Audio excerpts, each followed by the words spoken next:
Welcome into Bills Tonight Digital. I'm Maddy Glab, and I'm alongside Bills legend Steve Tasker here. We've got our first win for the Buffalo Bills of the 2021 season. They take down the Dolphins in a shutout, 35-0.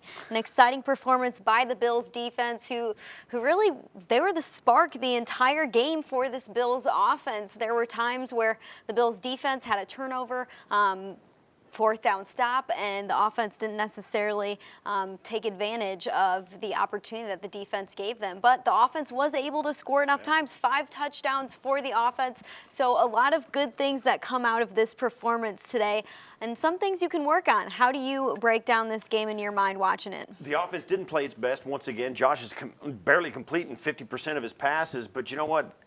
The defense mauled the Dolphins.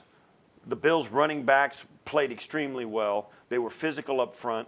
Josh made some plays in the red zone. They were 4 for 4 in the red zone this week. When they got down close, they made the most of it. The Bills' defense snapped off the Dolphins 4 straight times on fourth down, go for it. That in and of itself is a big thing. And they got 3 turnovers in the first half alone, which really sealed the deal. This game really, with a 14-point lead, and then Tyler Bass even missing a field goal at the end of halftime to put them up 17-0. You really never felt like this game was in doubt. No, and especially as they went up 35-0 towards the end of the game, kept hanging those points on the Dolphins. It was looking like a slim chance for Miami to come back at all. I mean, 4 fourth down stops. It was a sack party for the defense, multiple turnovers for them. So let's get to the highlights to relive all of the goodies from today.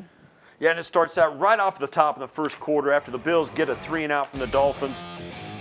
Devin Singletary snaps off this run right up between the hashes and outruns everybody to the end zone, hangs on to it at the goal line. Bills are up 7-0, and then they get in. Josh, pump fake, goes out to his right, and then don't throw it back over the middle. Dog, touchdown. Okay, that will take it. Steph Diggs ends up on his stomach down close, gets back up, and Josh Allen finds. Then on a fourth down, Dane Jackson making an enormous tackle to snap the Dolphins off on a fourth down run. And then the guy I called said he's going to have a breakout year. Dawson Knox in the back of the end zone, touchdown to him. Then a big man's run. Zach Moss pounding his way into the end zone. That's a big boy run. Nice blocking out front by Feliciano as well. Then this one late, Devin Singletary gets shut out short, and then on the second effort, punches it across. Nice physical runs down close. That was a really, really physical run game down there for the Buffalo Bills. Going 4 for 4 in the red zone is a huge step forward for the offense. They didn't look good everywhere, but when they got in the red zone, the running game, Josh Allen, their ability to hit for him to make plays, getting some help from Dawson Knox pitching in, but those running backs really out-physicaling the Miami Dolphins and getting it into the end zone. Yeah, this Bills offense, they were 1 for 4 in the red zone last week. So you wanted to see an improvement there. They go 4 for 4. That's a big thumbs up from this offense. They score 35 points instead of 16 points last week. Their third down conversion rate was way better this week. So a lot of things to build off of as they head into week 3. But now let's send it over to some of our defensive backs who are in the locker room with their thoughts on the win. We left some things out there last week, as you know, you guys heard us throughout the week talk about it. We made some adjustments. We want to go out there with some energy, and you know, we were focused all week, and you know, it was just great preparation. Went out there today and just had a blast. You know, we emphasized having fun, and winning's fun, and our defense played well. So, you know, just a great execution by us. When you left the podium last week, you said a lot of football we played. You said don't panic. Take us into practice early last week is kind of the refocus, the re-energy that you're talking about. I mean, that's exactly what it is. It's a 24-hour window, you know. That whole, you know, it's one game, don't panic. You know, we learned from that film. We watched it. We spent the 24-hour window on it, and we moved on from it. And, you know, this team has been together long enough to where we've dealt with wins, we've dealt with losses. We learned how to do both. And, you know, this coming out today just kind of shows, you know, what this team is about. You know, we took a tough loss last week, but we were able to bounce back, and offense came to play, defense came to play, and so did the special teams. So we just want to continue with this momentum moving forward. As much as the defense gave the offense, you know, the team a chance to win last week, you were quick to point the finger at yourselves. You didn't take the ball away. Yeah. That obviously changed today, and it seemed pretty obvious right from the get-go how aggressive you guys were going after Tua. Just talk about that mindset and that aspect of the game. You know, what we talked about last week. You know, takeaways are a big part of the game. You win the takeaway, you win in a turnover battle, then you know you're most likely going to win the football game. So you know we wanted to come out here this week and we wanted to do just that. I'm not sure exactly how many takeaways we had, but there's a lot of fourth down stops and just defense getting off the field, and that's what we preached, and that's what we weren't able to do last week in the second half. So you know we were just men on a mission this week, and we wanted to come down here and get a win. You guys had 2 sacks on the first 3 plays. Both came out of the secondary. What can you say about the job that Leslie Frazier did, kind of diagramming a game plan this week? Yeah, Frazier was dialing it up, man. There's a few times we came off the field and I was just dapping Frazier up because it's just excellent calls, mixing it up, sending guys. We were able to get a lot of pressure on first, second down, and also on third down. You know, the guys up front were eating. So just an excellent job by Frazier. And you know, when we have that communication throughout the week of what calls we're going to make and whether it's first down, second down, third down, we'll all have a good understanding from the coaches to the players. You know, this is how we come out and execute, and this is how we play well. Did you guys notice them get deflated as soon as Tua was knocked out the game? Did you ever sense that they kind of took a step back or were hindered by that? You don't want to say like you sense that, but you definitely want to continue to put pressure, on the offense. Understanding that they're starting quarterbacks out. The backup may have not got as many reps that week, so you just want to continue to put pressure on them, continue to, show different looks and try to confuse them. And, I thought our defense, throughout the whole, we made adjustments throughout the game, and, it was an incredible way to bounce back after last week. And we, like I said earlier, we just want to continue that momentum. Jordan, wins are big in this league. Road wins are even bigger, and then road wins against a divisional opponent. I mean, how big is this one? Yeah, it's big, but it's one game. We want to continue, like I said, continue to carry that momentum into next week. Obviously, anytime you get a win on the road in the division, it's huge. But like I said earlier, a 24-hour window. We got to learn from. We didn't play perfect at all. There was still some football left out there on the field that we can learn from and move forward and put our focus into Washington. What is it about you guys playing the Dolphins that you guys have the edge over them like this? This is 6 in a row overall, 5 since Flores. I think 6 overall that you guys have beat the Dolphins. What is it about them that kind of brings the best out of you, and how has this been so lopsided the last couple of years, man? Honestly, we just focus on the game. I honestly didn't even know that we 6-0 against them last. I didn't even know that. That's not something we talk about. We just talk about this game and who they got. They got a lot of weapons on offense. We knew that coming in, so we had to find a way to get pressure on the quarterback so we can limit their weapons. So. We're just fortunate enough to get win number 1. We're thankful for that, but like Post said, 24-hour window. We got to bounce back and move on to next week. Johnson, a little bit. Is a dog. He's a dog. And pound for pound, just the best nickel in the league. Just comes to work every single day, just believing that he's the best. And he went out there, and to me, it was amazing watching him play today. You ain't even got to finish your sentence, but just the way he played today was incredible. It's incredible. For Greg Rousseau to get a couple of sacks coming back here to Miami. He's a young guy. What's that say about him, and just what he can mean for this pass rush, which you guys talked about? That was a focus in the offseason, maybe getting a little bit more beef in that pass rush. Yeah, happy for Greg. We got some big guys up front that can get out to the quarterback. So anytime we get up by a couple scores and it force them to one-dimensional football, passing the football. Those guys up front are going to eat. So good for Greg, and just happy to see those boys up there eating. Why'd you laugh about Greg? Something happened in the locker room? No, I didn't know he had a couple sacks. But that's good, Good for him coming back home and getting a couple sacks. When Singletary scores on the second snap from scrimmage, how does that change things from you guys' perspective now that you're playing with that early lead? Just got to keep pushing. It's a long football game. Regardless if they scored on the second play or the 10th play, our defense still has to go out there and execute at a high level and continue to keep pressure on them. So it just gives us a jolt, like, hey, let's go. Offense is moving. Let's get our side of the football moving too. And today was a day where offense, defense, and special teams all came together, and everybody was making plays. Can you guys put into words what it's like when you are riding a wave like that defensively, getting out there, and maybe it takes a few series when you feel things are falling into place, but clearly, you look back and it seems as though this was just going to be your day. When do you feel that, and what does that do for you? Honestly, we felt during the week. Well, I think we were just so focused in the plan that we had in place, the plan that coaches put together. We felt it. We loved it. We loved the calls that Frazier was making throughout the week, and we knew that once we get into the game, we had a clear understanding of what they do and what we're going to do against them. So, obviously the game comes rolling around. You got the nerves. You're not sure how you're going to perform, but it all starts during the week, and got to give it to coaches for putting a plan together that we can play fast, play smart, and go out there and execute. New England had so much history running this division. You guys won it last year. I think today you showed again. You guys are the team to beat in the division. I guess, how does that feel? And you guys take pride in kind of being, the best team in the division? One game at a time, man. That's it, buddy. That's it. One game at a time. Appreciate you.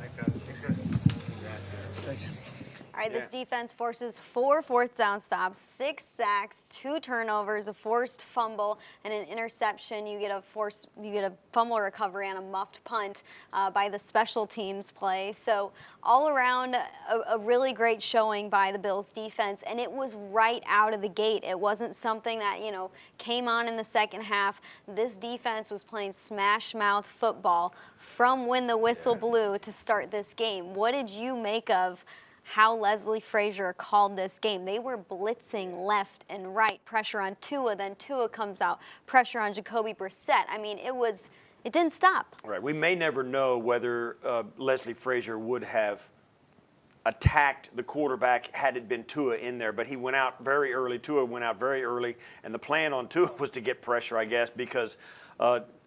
Epineza leveled him it was a clean hit in the pocket, but he was almost untouched by the right tackle. Epineza put Tua on the ground. He did not return to the game after that 4th down, and Jacoby Brissett came in and late in the game as well. Jacoby Brissett was feeling it. We saw him a couple of times. He stayed down a couple of times trying to fight his way to his feet.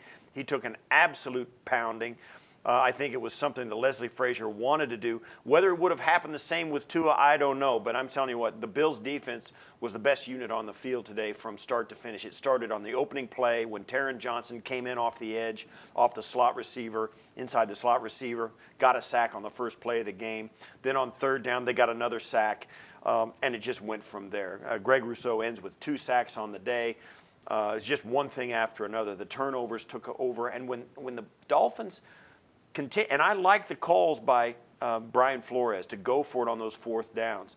They were 0 for 4 on 4th down conversions. That's enormous. Over the course of a 4-quarter football game to go 0 for 4 on 4th downs, That's really rough. 0 for 4 on 4th downs and 0 for 3 in the red zone. Tough to win a game when that's your stat line or part of your stat line. All right, Sean McDermott is ready. He's in the locker room with his thoughts after the Bills' first win this season. In terms of completeness, is that about as complete as it can be? Turnover on special teams, offense was pretty good. Defense kind of shut out. Yeah, well, it was good. We definitely did some good things, but as far as completeness, nice try, Sal. You know what? It was listening to the guys a second ago, Micah and Jordan. They talked about how prepared they felt. That they knew, obviously, it was aggressive, get after the quarterback type football right from the get-go. You get immediate results, and they felt like they were fully prepared for this game. Can you maybe speak to that in the design of the game plan and its execution? Well, I thought Leslie and Brian and Heath did a really good job during the week getting them ready. A divisional opponent, so they know us, we know them. And really with our situation, we have a little bit more continuity with Josh than they do with Tua leading into this game is what I'm saying. And so obviously we were trying to figure out a little bit more who they were. But yeah, I thought our offensive line, defensive line did a really good job. Our offense got going in the second half there with some good halftime adjustments, and then defensively they held us in the game early, right? And then made some big 4th down stops. I think we got stops after the turnovers there as well, the 2 turnovers we had. Thought the drive after half was big by our offense. Sean, you mentioned the turnovers, forcing turnovers this week. I know the guys were really upset that they weren't able to force any last week against the Steelers. They said, look, we'll put an emphasis on that during practice this week, and obviously the results were there today. Yeah, and I mean that's an important part of the game, right? I mean, winning the turnover battle, we still put the ball on the ground, too many times, and that's going to come back to haunt us if we don't get that corrected fast. Sean, you said a couple weeks ago we've done our stories about the pass rush. Now it's time for them to show up. What did you think of that unit today? Yeah, what do we have, six sacks? Yeah, it looked like when given the opportunity, they were affecting the quarterback early, and I like that. I mean, just in terms of what they were doing, I thought Leslie called an aggressive game and did a nice job letting those guys go too, and with a four-man rush once in a while. So as I always say, the rush and the coverage have to work together, and I thought the back end was doing their part also. Sean, you mentioned the offense, and you're up 14-0 at the half, and it could have been up by more than that. You said made some adjustments, kind of found its groove. Talk about that process and how the game played out on that. Yeah, I thought there was good communication, leading into halftime, and then at halftime by our offensive staff, and came out and got into a better rhythm in the second half there. Thought Brian did a really good job with that, and Josh seemed to find his rhythm as well. I didn't think we were really into a rhythm in the first half, even though we scored 14. So it was good to see that in the second half. First half, Sean, especially your receivers didn't seem like they were winning on routes. Josh had nowhere to go. That was part of the problem. What were you seeing from the sideline? Well, I mean, there's going to be times when that happens. They've got two really good corners that play outside. In particular, I think they're the highest paid corner tandem in the league, in fact. So they're really good players, and we're going to win some of those. We're going to lose some. And I thought in the second half, again, we came out with a different type of mindset and won some of those. Sean, you always talk about for Zach Moss to rebound the way he did in the second half after losing a pretty tough fumble in the first. I mean, those were impressive runs down near the goal line. What did that say about him, and what can he take away from that? Well, I thought it was important that he was able to reset and remain mentally tough, come back, and he made some really tough runs, in particular the last one at the end on the touchdown. So, that's a great message to everyone and anyone on our football team that you're going to make some mistakes, and you got to be able to come back and get your game back. That's what your teammates need from you.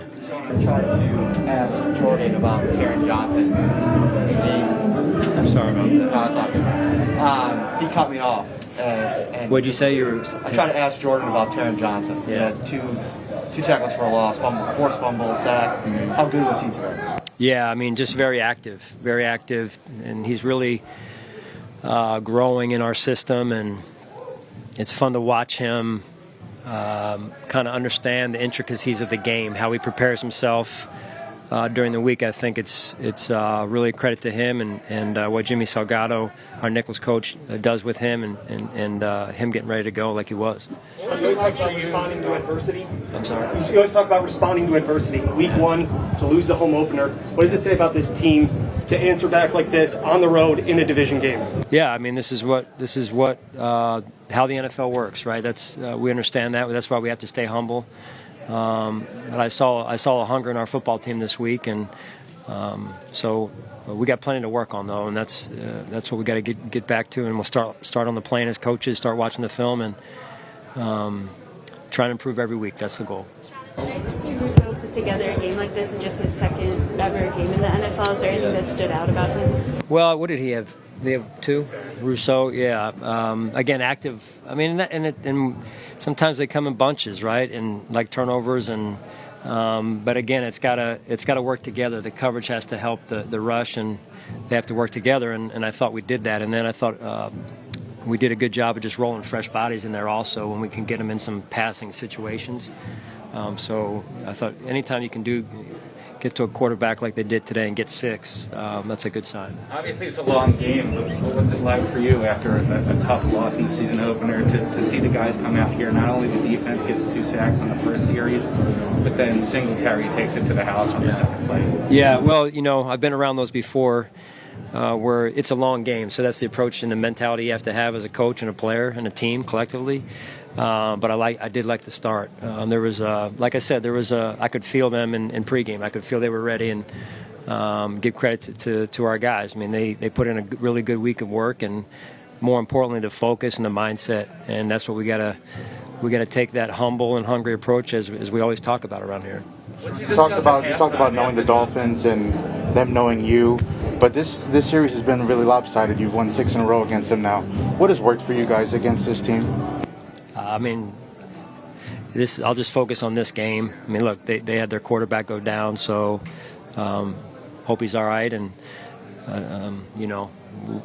we came in with guys that were focused, and obviously we didn't like how the game went a week ago, and so that's what you got to do. You got to respond, and it doesn't mean we're perfect, doesn't mean we're where we need to be, but our job as coaches is to get them the adjustments they need moving forward after this week, because we didn't play a perfect game.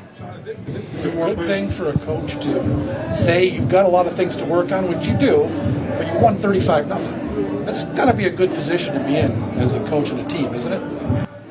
Yeah, I mean, I'll take the win. I'm happy for that. Don't get me wrong. I mean, I feel blessed to be just sitting at this table with you guys and coaching these guys in this room. And yeah, I mean, I don't want to just jump over that like it doesn't matter. It does matter, but it's a journey too, and it's about how you grow every week and how you get better every week, and your mindset and focus every week.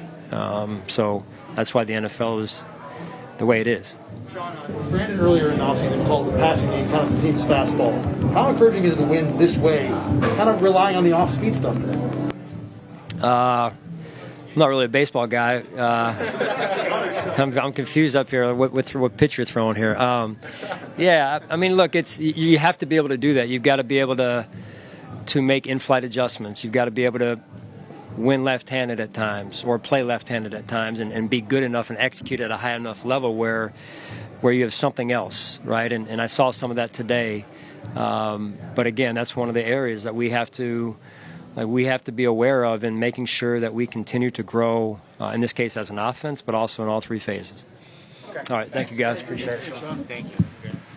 Sean McDermott's press conference is brought to you by Highmark Blue Cross Blue Shield of Western New York, the official health plan of the Buffalo Bills.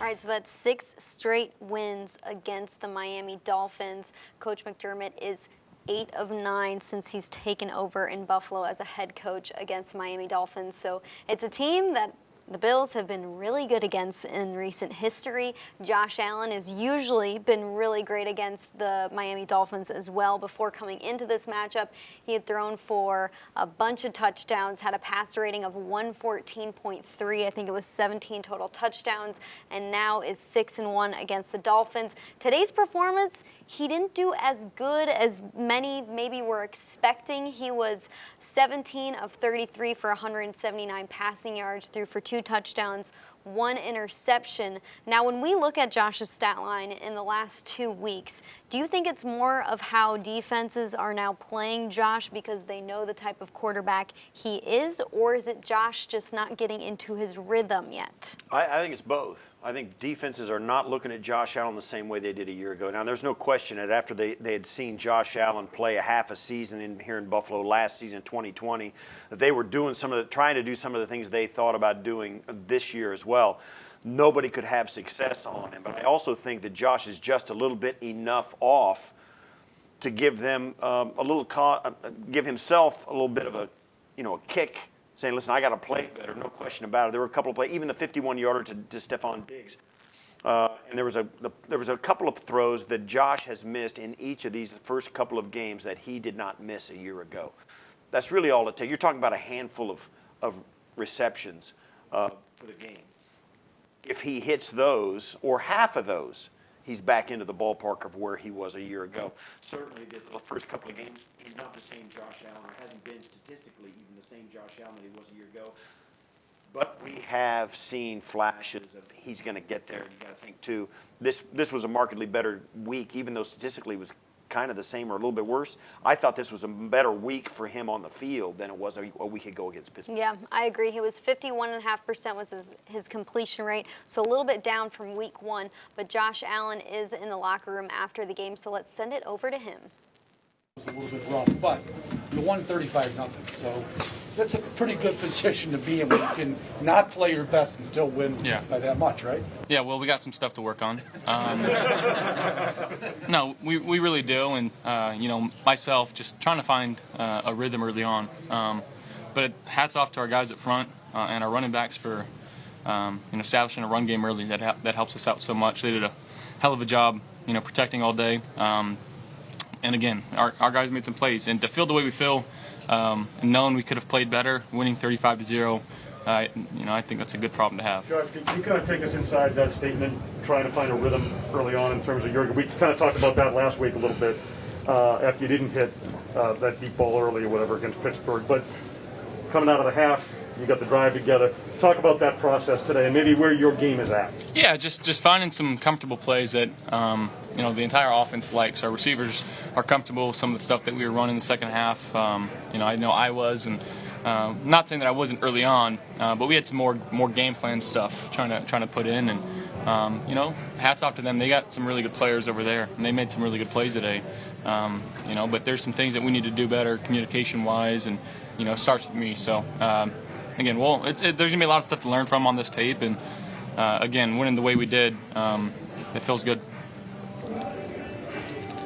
Early in the game, you've probably played two of the best secondaries in the NFL, right? Because early in the game, your guys were having trouble winning, the first half especially. Do you kind of describe having to play these two secondaries the first 2 weeks? Yeah, they got some players. They get paid on that side of the ball too, and they're supposed to make some plays, and they did today. But again, we can clean some stuff up, especially with myself, just finding some stuff early on and getting off quicker, off the first read a little quicker, and just forcing them to cover everybody on the field. Dion, I know the offensive line as a whole was pretty disappointed last week in the performance. How do you feel like you guys responded this week? Definitely, we put the right foot forward. We still have a lot of things to clean up.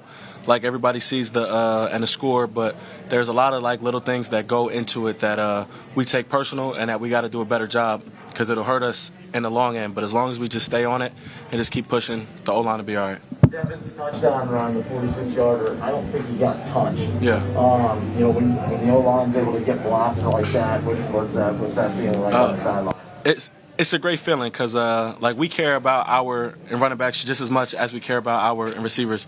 And for any time that a running back can run without getting touched or even just getting in the end zone, we also take very personal. So hats off to Motor and those running backs, the skinny guys that I call them, and we're going to try to continue to get them in the end zone more times without getting touched. Josh. Is it more of the more repetition of the offensive line playing together? Because in preseason, you guys really didn't play together an awful lot.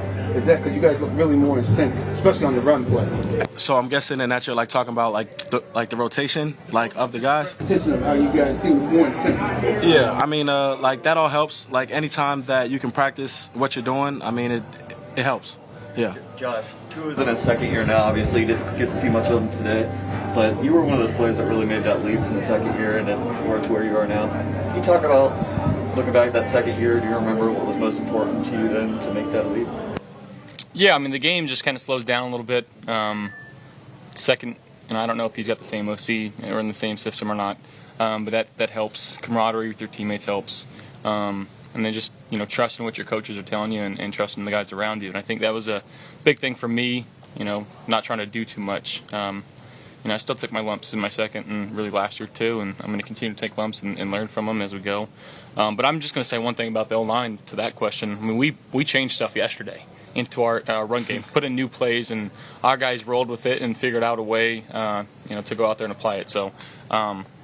Being an O-lineman is not easy by any means. There's so many different bullets flying at you, and they get the blame sometimes when they really shouldn't. People don't know our blocking schemes and our run schemes and where our fits are supposed to be and stuff like that. So again, those are my guys. Dion, to that point, how hard is that to do? I mean, what Josh is talking about, to just throw stuff in on Saturday, how difficult is that for you? Anytime that stuff goes in late, it's hard, but we're all pros, so we learn how to deal with it, and we have a great quarterback and great guys on the offense that make it easier for us. They're up there, and I think that the quarterbacks are the most smartest guys in the building. So when they could just put little hints, all right guys, this is what we're doing, that's cool, and that's exactly what Josh did to keep us all with that right foot forward. So hats off to Josh. I know this was another game for you, but. You're 6 in a row against the Dolphins with a win. What is it about playing Miami that kind of just brings the best out of you, or a winning effort out of you when you do play them? I mean, we got 52 other guys on the team that contribute to this and go into the scout team as well. So we got 60 plus in the building that are working their tail off, and division games are the ones that you need to win. You got to win a lot of other ones as well, but you can't lose in the division. That's our goal, is to win every game in the division. And I don't know if it's an extra added effort, but we work really hard, especially when we play teams in the division. Josh, what was it like about at halftime when you came out to begin the third quarter and took the offense right down the field to put you guys up 20? Yeah, we know we needed to get 6 there, and we had a couple plays early on in that first quarter that helped us get a couple scores. So we wanted to put something together that was long, sustaining, and really, putting us up 21-0 coming right out of the third quarter. I think that's huge for a team to have that sense of we still can play aggressive here, and we don't have to worry about any consequence. We don't have to be afraid. Let's just go and pin our ears back and play hard, and that's what our guys did. And hats off to our defense too. Goose egg in the NFL. That doesn't happen too often. So we got to appreciate these types of moments and the type of plays that our guys made today. That was awesome to see. What did Zach Moss show you guys yesterday? What was the reason for the additions? Just new stuff in the game plan. Coaches see different things. And again, we don't really have much say of what goes in. And, Absolutely. I think I have the most say, but I still don't have much say. And whatever they put in, we gotta run it. It's our job to go out and execute. What did Zach Moss show you It was guys? just one game, and you guys were like, don't panic. You were not panicking. What does it say for this team to bounce back in this way, to go on the road and get a divisional win? What does it say about this team? It just says that we learn from our mistakes, and that we know how to let things go and move on to what's next. And that just shows the type of character of the guys that we have in our locker room, that we did not let what happened last week destroy us, because something like that can destroy a football team. Any loss, especially home. With the media in itself, there's a lot of different parts and that goes with it. But for the guys that we have in our locker room to put that to bed and move on and with a fresh start, and that just shows that we have the right guys to get this thing done. There was a hunger in this team. Did you guys feel that? Was it different this week than last week? Absolutely. I think, especially the first week, it's such an overreaction from really everybody, media, and people see that, coaches see that. So around the facility, just slightly different feeling. And as a team, we're let's calm down, take it one game at a time. And that's exactly what we got to do with this week as well. This is after we learn from the tape tomorrow, it's gone, it's put to the bed, and we got a really good team in Washington coming. I think they're coming to Buffalo next week. So we got to find a way to put together a good game plan and go execute for that game. What did Moss show you guys coming back from that fumble to score twice in the second half? It just shows that Moss is a guy of character, and he flushed that as well. And Moss said, look, and the next time I touch Ennis ball, I'm going to make it count. And he did that 2 more times. And he ran behind his big guys, and he just put his head down. And that last one was sweet, too. And kept on chucking them on. Josh, what did you see 2 more guys. Touchdown to Diggs?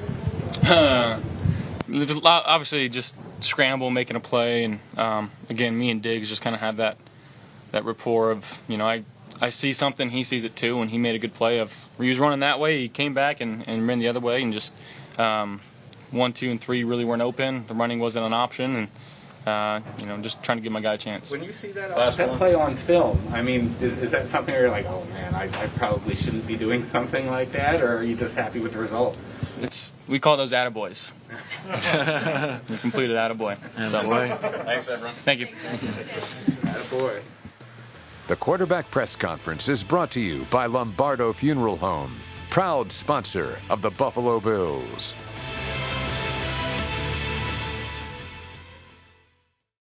All right, so maybe not Josh Allen's best performance, but we got to point this out before we close out the show. Surpassing 10,000 passing yards in his 4th season now in Buffalo. 45th start. Guess who also did it in game number 45? A guy that you know pretty well, Steve. First ballot Hall of Famer, Jim Kelly. Yeah. Great minds think alike, great minds play alike. So way to go, Josh. Going into week 3, the Buffalo Bills will have a home game against the Washington football team. We know Ryan Fitzpatrick is not going to play. What does this team need to practice this week in order to get better for week number 3. Much like last week against the Pittsburgh Steelers, the Washington football team comes in with an outstanding front four defensively. It's going to be a formidable challenge for the offensive line to continue to protect Josh Allen. This Washington team is going to present some problems, and whether the Buffalo Bills are more talented or whatever, this is a tough matchup for the Buffalo Bills offensively with the Washington football team coming in next week. It's going to take a really good week of preparation, and they're going to have to build on some of the things they got done this week against Miami. Yeah, I'm looking for this offense to get in a rhythm. It was a hot start. They got on the scoreboard right away, but then they went to sleep in the second half of the first quarter and through the second quarter. They didn't capitalize also on every single one of those defensive stops, turnovers, that the defense just hands you the ball and says, here you go score a touchdown. They didn't do that. And against a Washington football team, those plays are really going to matter. They're playing up against a great front four and a guy like Chase Young who can wreck any quarterback. So I'm looking for the offense to capitalize a little bit more on just how well this defense has started the season in the first 2 weeks. You said it in the break. This defense could be number 1 after all the games finish up this weekend, and I completely agree with that. So got to capitalize. Yeah, Bills defense is going to move up there. They were 5th overall in total yards given up last week in that kind of slugfest with Pittsburgh. They got even better this week against the Miami Dolphins. They're going to be up at the top of the rankings this week for sure in the National Football League. It's very early, of course. It's not an indication of where they might end up, but it certainly tells you something about where they were the first 2 weeks of this season. I think they are markedly better than they were a year ago. And that pass rush is definitely a reason why, giving the secondary more time to make those game-changing plays, those big plays that we love to see. That's going to do it for us on this streaming show. Thanks for hanging out with us for a couple minutes, hearing from Sean McDermott and some of the players. Make sure you stick around for Bills tonight on MSG at 11:30. Maddy Glab, myself, and Steve Tasker are going to be breaking down more plays and breaking down more of this game. So stick with us here as we continue to get into it. We'll see you guys next week, though. Have a good one.